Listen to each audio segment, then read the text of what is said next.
Today on this Warhammer 40K competitive battle report, we have the Necron Starshatter Arsenal versus the World Eaters Vessels of Wrath. So if you're wondering how these two armies match up against each other, you're going to want to stick around because we're going to take this 3-hour game. I'm going to condense it down into roughly 20 or so minutes, giving you what worked, what didn't work, what we learned, and simply passing that knowledge on to you.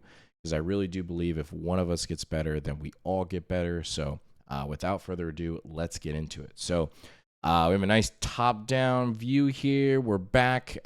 This is the same list that I ran for an RTT this past weekend. If you haven't had a chance to check out that video, go ahead and click on the channel and go check that out because I go full recap of how that went. And so this was a practice game beforehand, playing against my fellow teammate Devin. He was also kind of just experimenting with just a fun list, trying to figure out what he wants to bring to Tacoma, what detachment, etc. We're all kind of like, I feel like in the same boat right now. And we're playing Scorched Earth today with Search and Destroy. I've been wanting to play a little bit more Search and Destroy as of late, just because you do have to play and deploy a little bit differently compared to other layouts like Crucible and Hammer and Anvil and Tipping Point are relatively similar. So just been wanting personally to practice Search and Destroy more. So as you're going to see here, more or less what I'm doing is I'm creating a safe pocket for the race to be right here. We have both DDAs on the board against this matchup just in case he does want to provide some really early pressure. So it gives me the flexibility to have this firing lane right here. I could move out and have a lane right here and fire down this way. And the other thing too is with World Eaters is they don't have any really long range anti-tank, which is really nice for just the DDAs to coexist and do what they need to get the job done. So more or less going into this game, biggest things that I'm trying to exploit is my long range anti-tank. I do have the luxury of being able to stay relatively far back from him and being able to do really reliable damage. But with that said, I'm also trying to make sure that the race are staying as safe as possible because he does have some really strong melee threats in this Land Raider. So the biggest thing I'm always looking for in those matchups is where can I stage to give me the most surface area that's going to essentially block the melee units from getting in. And so we're going to see this kind of pan out here in this game. So let's flip over. This was a very close one, so it's going to be a very good one to talk about. And Devin is going to get first turn. So first turn with the World Eaters. He is going to be scouting up his Chaos Spawn. So he's got 2 units here. So you're going to see them stage up here, stage up here. He's going to get Secure No Man's Land and Area Denial. So relatively straightforward. He has the luxury of just putting a Demon Prince on the center objective for Secure No Man's Land and Area Denial. It's also going to be Lone Op because it's within 3 inches of this boy right here. And he is going to attempt to bring the Chaos Spawn and connect with the Flayed Ones. And I at least lucked out this one, and the Flayed Ones survived. Let's go. Let's go. So the Flayed Ones lived to fight another day, which was great. And he passes the turn over to me. So bottom of turn 1, we're going to get Overwhelming Force, Secure No Man's Land. No big deal. I'm not going to be able... The Demon Prince is somewhat bait right now, which I'm not going to take. So we are just going to get Secure No Man's Land for 5 and discard Overwhelming Force at the end of my turn. But I'm more or less going to stage everything up, kind of explain my thought process here. So the race are going to stage up here. And we're very intentionally lining this wall, okay?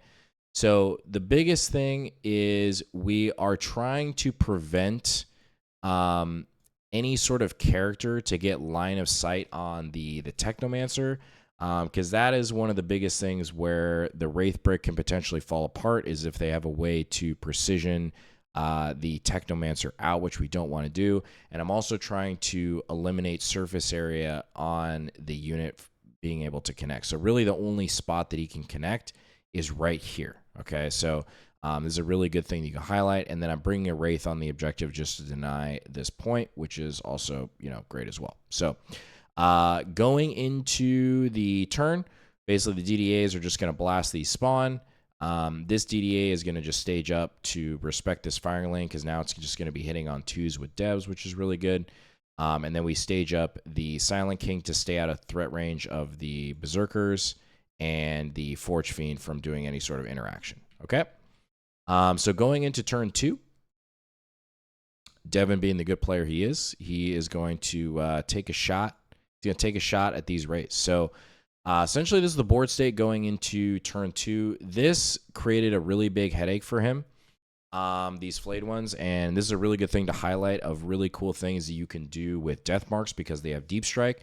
So we have the flayed ones on the point. He does not push up any resource to get on this point. He's like, all right, I'm just going to shoot them off.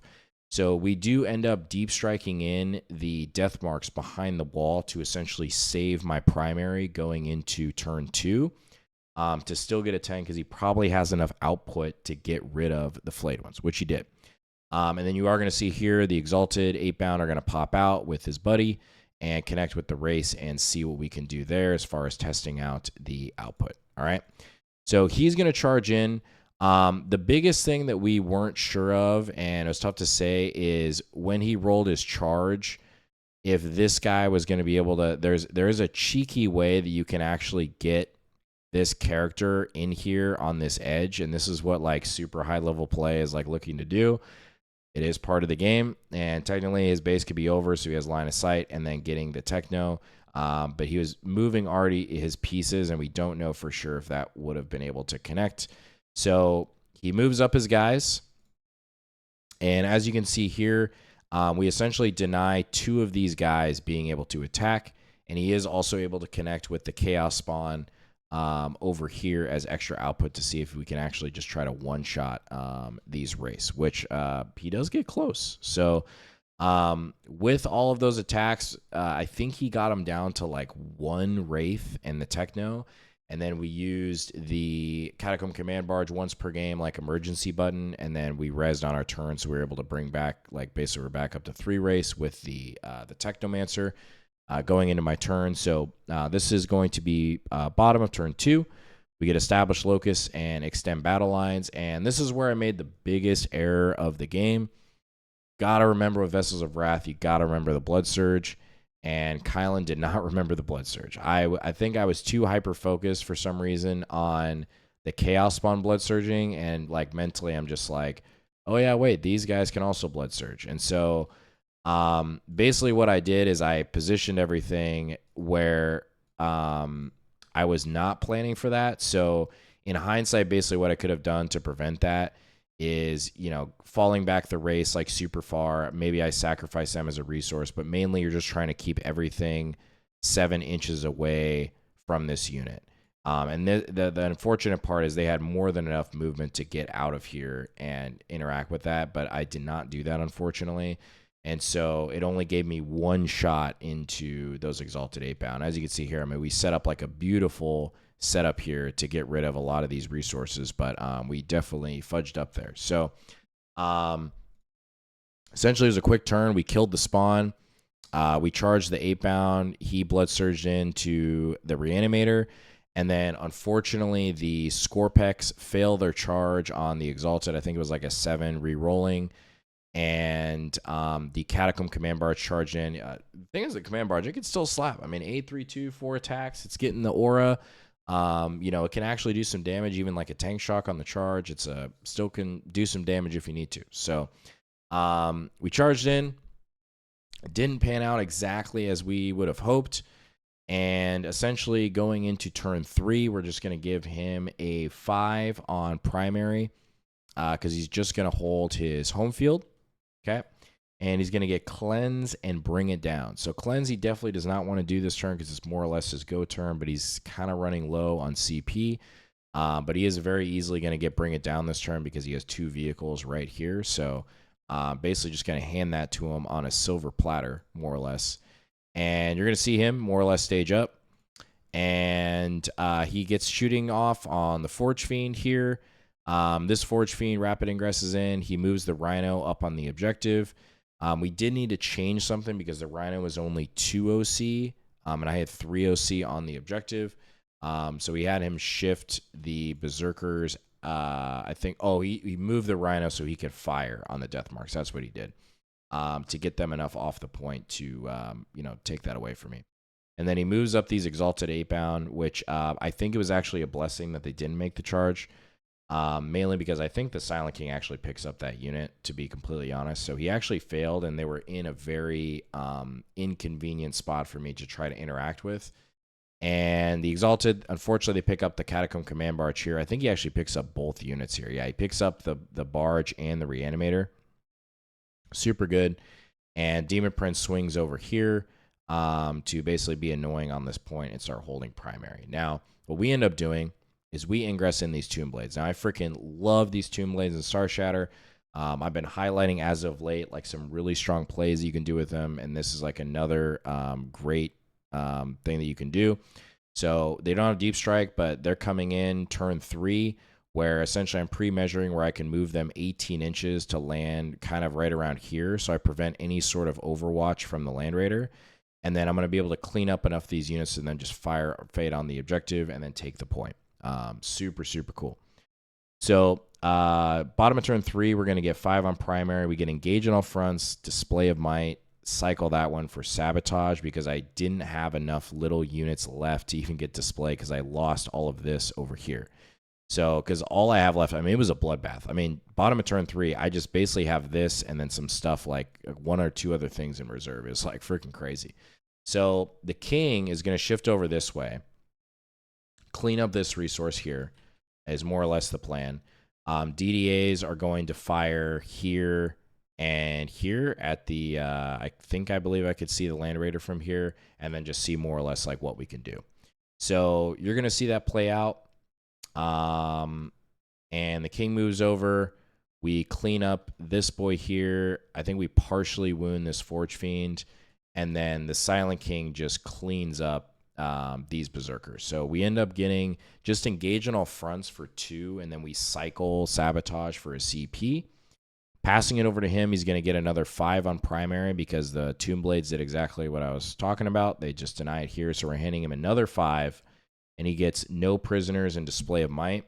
So unfortunately, the only thing that he was able to kill that turn, I believe, was the Tomb Blades.